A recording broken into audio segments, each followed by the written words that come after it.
राधे राधे मित्रों। तो आज हम बात कर रहे हैं ज्येष्ठ मास की कि ये कब से शुरू हो रहा है और कब तक रहेगा। तो जो ज्येष्ठ का महीना है उसे जेठ का महीना भी कहते हैं।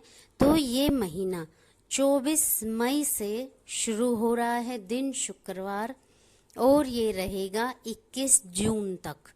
ये पूरा महीना जेठ का महीना कहा जाता है। और जेठ के महीने का महत्व क्या है? जेठ के महीने का बहुत ही बड़ा महत्व माना गया है, क्योंकि इसमें श्री हरि विष्णु की पूजा की जाती है। और ये जो महीना है ये श्री हरि को बहुत ही प्रिय है, उन्हें बहुत ही पसंद है, इसलिए इसे बहुत ही अच्छा और पवित्र महीना माना गया है। और इस महीने में ही साल की सबसे बड़ी एकादशी यानी कि निर्जला एकादशी भी पड़ती है, जो कि सभी एकादशियों में बहुत ही खास और महत्वपूर्ण मानी जाती है। तो अब बात करते हैं कि जेठ के महीने में हमें क्या दान करना चाहिए। जेठ के महीने में हमें कोई भी अनाज दान करना चाहिए।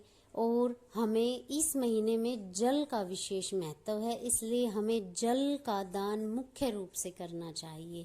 और निर्जला एकादशी पर तो खास जल की वो जो लगाए जाते हैं भंडारे, वो लगाए जाते हैं, और मीठा जल सभी आने जाने वाले लोगों को, राहगीरों को पिलाया जाता है।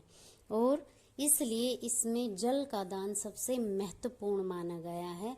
और हम पंखा, जो हाथ वाला पंखा होता है, उसका दान भी कर सकते हैं। मंदिरों में हम बिजली वाले पंखे का दान भी कर सकते हैं। और हम खरबूजा दान अवश्य करते हैं।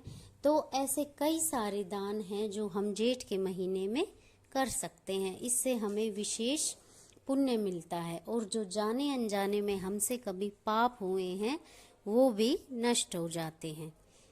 और अब बात करते हैं कि ऐसा क्या विशेष है जो हमें जेठ के महीने में करना चाहिए। तो चलिए शुरू करते हैं।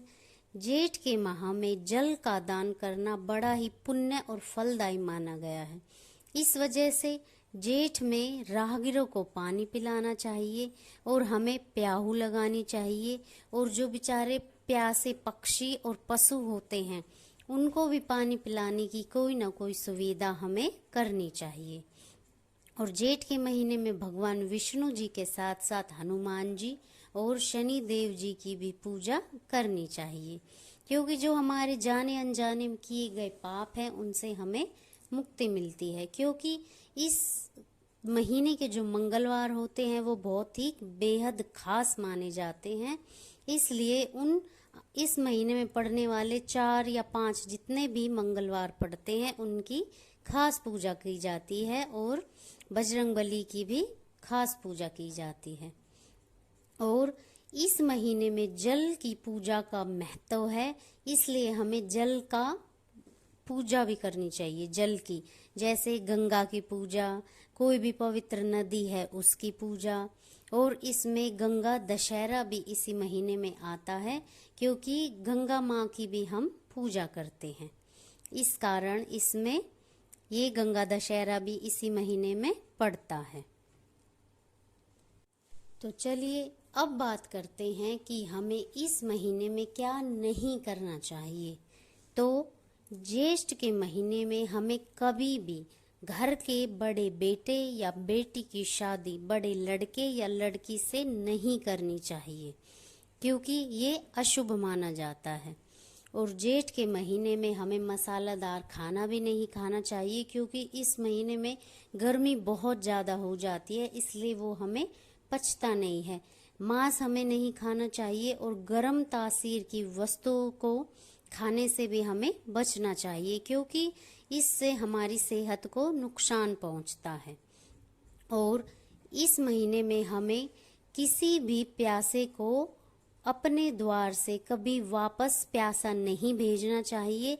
और जो भी हमें प्यासा दिखे, चाहे वो पशु हो, पक्षी हो, इंसान हो, उसको पानी पिलाना चाहिए। इससे हमें बहुत ही विशेष पुण्य की प्राप्ति होती है।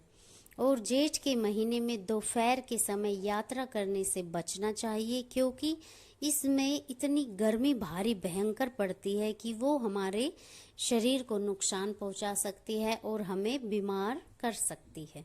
और जेठ के महीने में कहते हैं कि दिन के समय सोना नहीं चाहिए और इस महीने में बैंगन का सेवन भी नहीं करना चाहिए, क्योंकि ऐसा करने से माना जाता है कि हमें हानि होती है, क्योंकि बैंगन का सेवन करना सही नहीं है।